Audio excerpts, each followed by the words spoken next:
మీ ఎలాంటి వ్యాపార ప్రకటనలకైనా వెంటనే మా ఛానల్ సంప్రదించండి.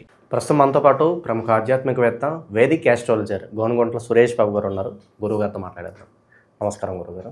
మణికంఠ గారు నమస్కారం అండి. గురుగారు, టైం చాలా ఫాస్ట్గా గడిచిపోతుంది. మనం సంవత్సరం చివరిలోకి వచ్చేసాం, డిసెంబర్ మాసంలోకి వచ్చాం. చాలా ఫాస్ట్గా టైం అయితే గడిచిపోతుంది. ఓవరాల్గా ఈ డిసెంబర్ మాసంలో మేషరాశి వారి పరిస్థితి ఏ విధంగా ఉంటుంది, ఎలాంటి జాగ్రత్తలు తీసుకోవాలి, ఎలాంటి పరిణామాలు చోటు చేసుకునే అవకాశాలు ఎక్కువగా కనిపిస్తున్నాయి అంటారు? సో ఇది నాకు ఆశ్చర్యం అండి. ఇదిగో అదిగో అనుకుంటా నేను టీవీలో ఇంటర్వ్యూ ఇవ్వటం ఇది 3వ ఏడు. సో రేపు వచ్చే న్యూ ఇయర్ రాశి ఫలాలు కనుక చెప్తే నేను 3 సంవత్సరాలు సక్సెస్ఫుల్గా ఇచ్చినట్లు అనమాట.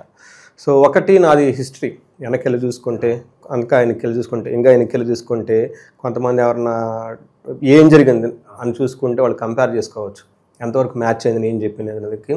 ఇదొక సంతోషం. అన్ఎక్స్పెక్టెడ్గా లైఫ్లో కొన్ని జరుగుతూ ఉంటాయి. ఏంటంటే రాశి ఫలాన్ని ఇలా చెప్పడం అన్ఎక్స్పెక్టెడ్ నా లైఫ్లో. సో విత్ డివైన్ గ్రేస్, గురువుల యొక్క కృప వల్ల ఏదైతేనేమి ఇక్కడ కూర్చున్న ఒక అవకాశం మనకు కలిగింది. మేషరాశి కనుక చూసుకుంటే డిసెంబర్ మంత్, ఫస్ట్ ఈ డిసెంబర్ మంత్లో 2 ముఖ్యం.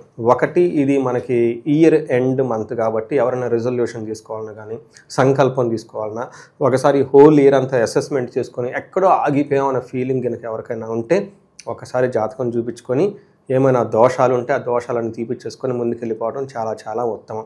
అయితే డిసెంబర్ 16 నుంచి ధనుర్మాసం స్టార్ట్ అవుతుందండి. మనకు తెలుగు రాష్ట్రాల్లో ఎక్కువగా ధనుర్మాసం బాగా చేస్తాం. మిగతా అన్ని మన క్యాలెండరు చంద్రమానం ప్రకారం చేస్తున్నా సూర్యమానం ప్రకారం మాత్రం ఈ ఒక్క మంత్ని బాగా జరుపుకుంటాం. ఎందుకంటే వైష్ణవులకు ఎంతో ప్రీతికరమైన మాసం అని మనం ఇళ్ల ముందు ముగ్గులు వేస్తూ ఉంటాం అనమాట.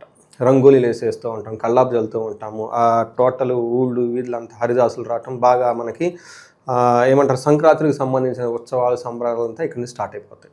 ఈ 2 ముఖ్యమైనవి ఈ మంత్లో, ఈ ఇయర్లో. ఎవరైనా ఇప్పుడు చెప్పుకున్నట్లు రిజల్యూషన్ తీసుకుని నెక్స్ట్ 10 రెట్లాగా వెళ్ళాలనుకున్న వాళ్ళు జాతక చక్రం చూపించుకోండి.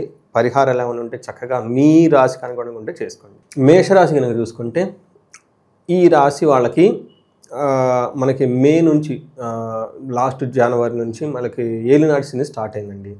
అయితే లాస్ట్ 2-3 మంత్స్ వీళ్ళకి ఏలినాటి ప్రభావం నుంచి కొంచెం బయటపడ్డారు. అయితే ఈ డిసెంబర్ నుంచి ఏలినాటి శని నార్మల్గా స్టార్ట్ అయిపోతుందండి. మళ్ళీ యాజ్ యూజువల్గా శని ప్రభావం వీళ్ళ మీద ఉండి బాధలు పడే అవకాశం చాలా ఎక్కువగా ఉంటుంది. కేర్ఫుల్గా ఉండాలి. మేషరాశి వాళ్ళకి ఏలినాటి శని ప్రభావం గురించి మన ఇద్దరు కాంబినేషన్లో ఒక వీడియో కూడా ఉంది, ఒకసారి దాన్ని చూడండి. పరిహారాలు కూడా చెప్పామన్నమాట. బేసికల్గా ఈ టైంలో కొత్త వాళ్ళని నమ్మటం, భార్యాభర్తల మధ్య రిలేషన్షిప్స్ 3వ వ్యక్తులు అయ్యి డ్యామేజ్ చేసే అవకాశం ఎక్కువగా ఉంటుంది. తర్వాత నమ్మిన వాళ్ళు మోసం చేయటం, చీట్ చేయటం, ఇవన్నీ జరిగే అవకాశాలు ఎక్కువగా ఉంటుంది. మెయిన్ ఫైనాన్షియల్గా చాలా చాలా టఫ్ అయిన సిచ్యువేషన్ ఉంటుంది. మీరు చేస్తున్న పొజిషన్ కూడా కూలిపోయే అవకాశం ఎక్కువ ఉంటుంది. కొంచెం జాగ్రత్తగా ఉండటం ఈ మేషరాశి వాళ్ళకి చాలా చాలా అవసరం. అయితే పర్టికులర్గా ఈ డిసెంబర్ మాసం ఎలా ఉందో మనం చూద్దాం. ఇందులో అశ్విని, భరణి, కృతిక ఫస్ట్ పదం. అశ్విని వచ్చేటప్పుడు 1, 2, 3 పాదాలు, భరణి 1, 2, 3, 4 పాదాలు, కృతిక ఫస్ట్ పాదం అంతా ఇందులో ఉంటారు. పేరు బలంగా మనం చూసుకుంటే వీళ్ళకి చూ, చే, చో, లా, లీ, లు, లా, లో, ఆ అన్న అక్షరాలంతా కూడా మనకి ఈ మేషరాశిలో ఉంటారు. అయితే ఈ రాశిలో డిసెంబర్ మంత్లో 5 గ్రహాల యొక్క మార్పును మనం కన్సిడరేషన్ చేసుకోవాలి. అందులో వచ్చేటప్పటికి సూర్యుడు, బుధుడు, శుక్రుడు, కుజుడు వచ్చేటప్పటికి 7వ తారీఖు డిసెంబర్ 7 2 గ్రహాలు, 6, 7 తారీఖులో బుధుడును కుజుడు మారుతూ ఉన్నాడు. శుక్రుడు ఒక 4 రోజుల ముందుగానే మారిపోతూ ఉన్నారు. సూర్యుడు వచ్చేటప్పటికి డిసెంబర్ 16వ తారీఖున మారుతున్నారు. అయితే ఇంకొక గ్రహం గురువు కూడాను ఇప్పటిదాకా వాళ్ళకి రాశి షిఫ్ట్ అయిపోయి మళ్ళీ మార్పు వస్తున్నారు. ఎందుకంటే కర్కాటకంలో ఉన్న యొక్క గురువు మిథున రాశిలోకి మళ్ళీ యాస్టేజ్గా వస్తూ ఉన్నారు. అంటే ఒక లాస్ట్ 50-20 డేస్ చాలామంది గురువు మార్పు వల్ల చేంజెస్ జరిగిందనమాట. ఇప్పుడు గురువు మళ్ళీ యాస్టేజ్ తనకున్న పొజిషన్కి వెళ్ళిపోతూ ఉండటంతో ఈ యొక్క గ్రహం యొక్క పరిస్థితి కూడా వీళ్ళకి కన్సిడరేషన్ చేయాల్సి వచ్చింది. అంటే ఏ ప్రకారంగా చూసుకున్నా కానివ్వండి, మేషరాశి వాళ్ళకి ఈ మంత్లో చేంజెస్ చాలా ఎక్కువగా ఉంటాయి. అయితే కొన్ని చేంజెస్ వీళ్ళకి చాలా పాజిటివ్గా ఉన్నాయి, కొన్ని చేంజెస్ కొన్ని నెగిటివ్గా కూడా ఉన్నాయి. అంటే ఓవరాల్గా ఈ మంత్ అంతా కనుక చూసుకోండి వీళ్ళకి మిక్స్డ్గా ఉంది అని మనం చెప్పుకోవచ్చు. సో వీళ్ళకి శని కూడాను రుజు మార్గంలో రావడం స్టార్ట్ అయిపోయింది. అంటే టోటల్గా 6 యొక్క గ్రహాలు వీళ్ళ యొక్క ప్రభావం మీద ఉన్నాయి. 3 గ్రహాలు అనుకూలంగా, 3 గ్రహాలు ప్రతికూలంగా ఉన్నాయి. ఓవరాల్గా మనం చూసుకుంటే సూర్యుడు వీళ్ళకి మిక్స్డ్ రిజల్ట్ ఇస్తాడు. 9వ ప్లేస్లో ఉండి 3వ ఇంటిని చూస్తూ ఉంటాడు. 9వ స్థానంలో సూర్యుడు ఉంటే ఏమవుతుందంటే మనకి సంస్కృతంలో మహర్షులు ఏం చెప్తారంటే నిందాపరాధ కలహం నిర్దోషచ్చ ధనక్షయ పుణ్యలాభనాశాచ విచారం నవమే సూర్యో రవి భవతి అని చెప్తారనమాట. అంటే నిందాపరాధ అంటే ఎవరికి సంబంధం లేకుండా వీళ్ళకి నిందలు వచ్చే అవకాశం ఎక్కువగా ఉంటుంది. నిర్దోషి అయినా వీళ్ళకి ఎలాంటి దోషం లేకపోయినా కానీ వేరే వాళ్ళ చేతితో గొడవలు పడే అవకాశం ఎక్కువగా ఉంటుంది. ధనక్షయం, ధనం కోల్పోయే అవకాశం ఎక్కువగా ఉంటుంది. పుణ్యలాభార్థ నాశచ, మంచి ఉద్దేశం తెలియదని కనుక పని చేస్తే హెల్ప్ చేయాలని, లేదంటే ఆఫీస్లో కానీ ఇంట్లో కానీ వీళ్ళని ఏమంటారు, దానికి సరైన రిజల్ట్ రాకపోవడంతో వీళ్ళని మిస్అండర్స్టాండ్ చేసుకునే అవకాశం ఎక్కువ ఉంటుంది. సో కానీ ఓవరాల్గా సూర్యుడు అన్ని విధాలు కొంచెం మంచిగా చేస్తాడు. ఇందాక చెప్పుకున్న విషయాల్లో తప్పక మిగతా అంటే ఓవరాల్గా మనకు సూర్యుడు ఏం చేస్తాడంటే అనవసరమైన గొడవల్ని, నిందల్ని, వీళ్ళ అమాయకులైన వీళ్ళ మీద దుష్ప్రభావం చేసే అవకాశం ఆఫీసులో కానీ ఇళ్లలో కానీ ఉంటుంది. ఇది ఒకటి మైండ్లో పెట్టుకోవాలి. పాలిటిక్స్ నుంచి దూరంగా ఉంచుతారని చెప్పుకోవచ్చు అంటారా? ఈ గ్రహాలు వాటికి అనుగుణమైన పరిస్థితులను తీసుకొస్తాయండి, అది పెద్ద ప్రాబ్లం. గ్రహాలు వదిలిపెట్టవు, ఏదో విధంగా ఎక్కడో చోట పీడిట్ చేస్తాయి అనమాట. సూర్యుడు మిక్స్డ్ రిజల్ట్.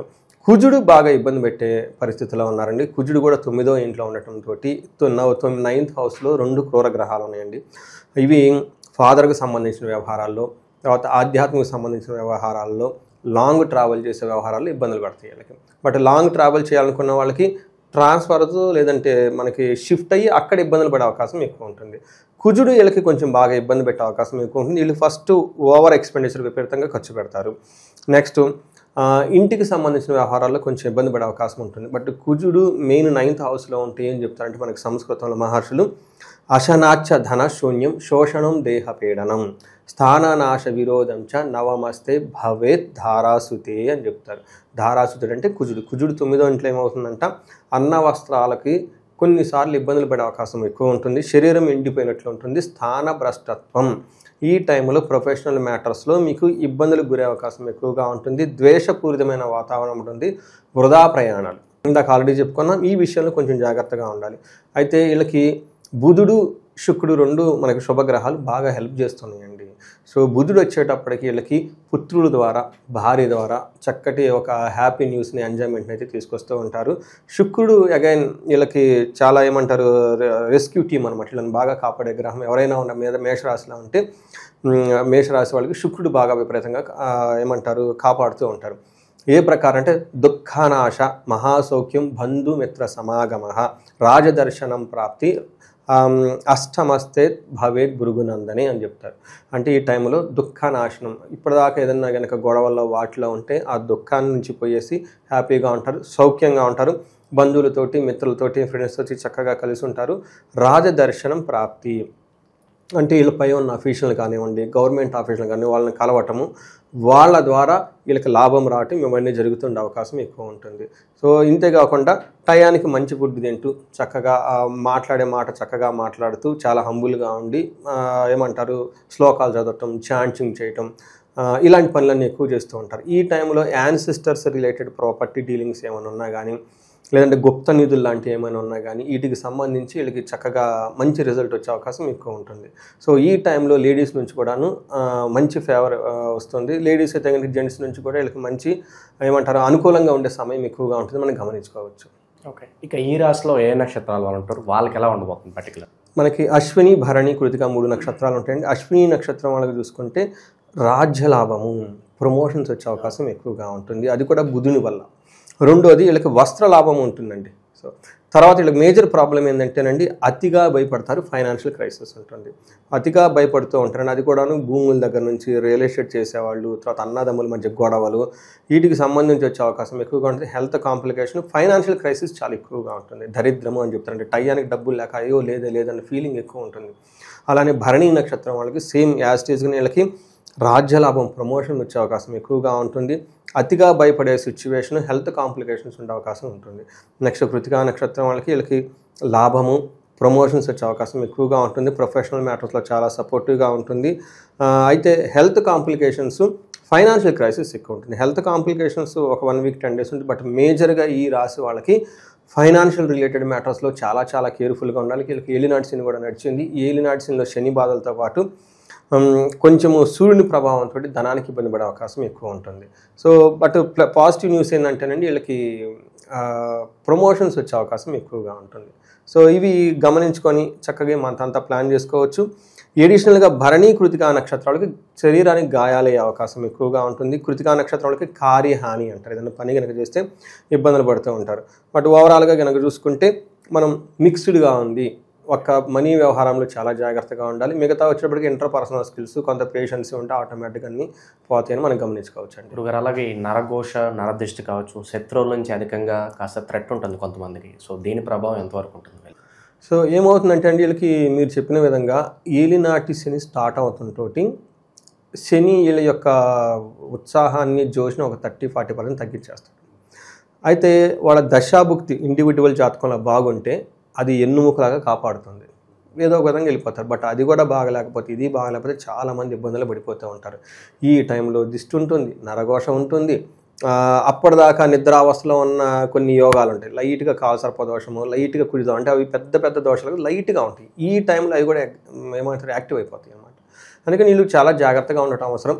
ఈ రాశి వాళ్ళకి మనకి ఏలినాటి శని ప్రభావం నుంచి బయటపడడానికి శనికి సంబంధించిన సంపూర్ణ ఏమంటారు శాంతి పూజలు చేసుకోవాలి. శనికి సంబంధించిన శని పాశుపతాభిషేకం చేయించుకోవాలి, దక్షిణ కాళీ అమ్మవారి యొక్క జపం చేయించుకోవాలి. ఇవి కనుక చేయించుకుంటే శని ప్రభావం చాలా చాలా తగ్గుతూ ఉంటుంది. ఇవి కాకుండా ఇండివిజువల్గా వాళ్ళు కొన్ని శ్లోకాలు, నేను ఎక్కువ శని పిప్పలాద స్తోత్రం చెప్తూ ఉంటాను. తర్వాత ఈ టైంలో వీళ్ళు తిరునల్లారు వెళ్ళటం, శనికి సంబంధించిన తైలాభిషేకం చేసుకోవటం, ఆ హనుమాన్ చాలీస చదవటం, ఇవి చేస్తూ ఉంటే చాలా బాగుంటుంది. ఈ రాశి వాళ్ళు మనకి న్యూ ఇయర్ రాబోతూ ఉంటుంది. బిజినెస్ పీపుల్ ఉంటారు, మిడ్ లెవెల్ ఎగ్జిక్యూటివ్స్ ఉంటారు, ఎన్ఆర్ఐస్ ఉంటారు. వాళ్ళు ఆల్రెడీ లైఫ్ 35 to 40 years ఉన్నవాళ్ళు వాళ్ళు ఫుల్ సెటిల్డ్ అయిపోయి ఒక రేంజ్కి వెళ్ళిపోయి ఉంటారు. కానీ ఈ టైంలో వాళ్ళు డౌన్కి రాకూడదు.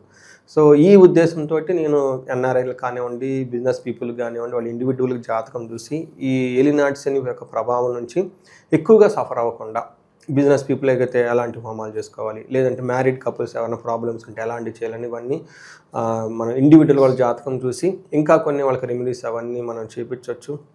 కొంతమంది ఎన్ఆర్ఐలు నన్ను అడుగుతూ ఉంటే వాళ్ళకి నేనే దగ్గరుండి నా ఆధ్వర్యంలో వాళ్ళకి పూజలు హోమాలు ఇవన్నీ కావాల్సినవి చేపిస్తూ ఉన్నాను. కొంతమంది వేదాశీర్వాదం కూడా ఇప్పిస్తూ ఉన్నాను అనమాట. సో ఈ న్యూ ఇయర్ టైంలో ఇప్పటి వరకు మీరు అంతా వాళ్ళు ఇండివిజువల్గా వాళ్ళు ఈ మేషరాశి వాళ్ళకి అసెస్మెంట్ చేసుకొని last year to year to compare చేసుకోవాలి. వాళ్ళకి ఆ డిఫరెన్స్ తెలుస్తుంది, అంతకుముందు ఇయర్ ఎలా ఉంది, ఈ ఇయర్ ఎలా ఉంది, ఓవరాల్గా టైం లైన్ తీసుకుంటే ఖచ్చితంగా తక్కువగానే ఉంటుంది. ఎందుకంటే ఏలినాటి శని యొక్క ప్రభావం ఉండటంతో లాస్ట్ ఇయర్ అంత జోష్గా ఉంటుంది అని మీకు ఎవరైతే కనుక సెన్స్ అయితే ఇమ్మీడియట్గా అపాయింట్మెంట్ తీసుకోండి.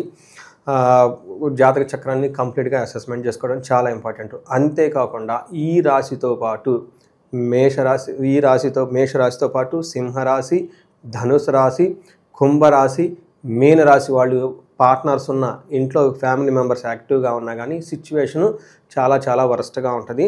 ఎందుకంటే శని యొక్క పెడలు డబల్ ఉన్నాయి ఆ ఇంట్లో. ఒకళ్ళు ఉంటేనే కష్టం, ఇద్దరు ఉంటే అది ఎడిపోతుంది అర్థం కాదు. అందుకని ఇలాంటి వాళ్ళు ముందు ఫస్ట్ తెలుసుకొని తగు పరిహారాలు చేసుకుంటే చాలా బాగుంటారు. ఓవరాల్గా ఈ డిసెంబర్ మాసంలో మేషరాశి వారి పరిస్థితి ఏ విధంగా ఉండబోతుందో చాలా బాగా వివరించారు. హోప్ఫుల్లీ 2026 కూడా ఎటువంటి ఇబ్బంది లేకుండా అంత సాఫీగా వెళ్ళిపోవాలని చెప్పి వీళ్ళకి మనస్ఫూర్తి కోరుకుంటున్నాను. ధన్యవాదాలు. ధన్యవాదాలండి.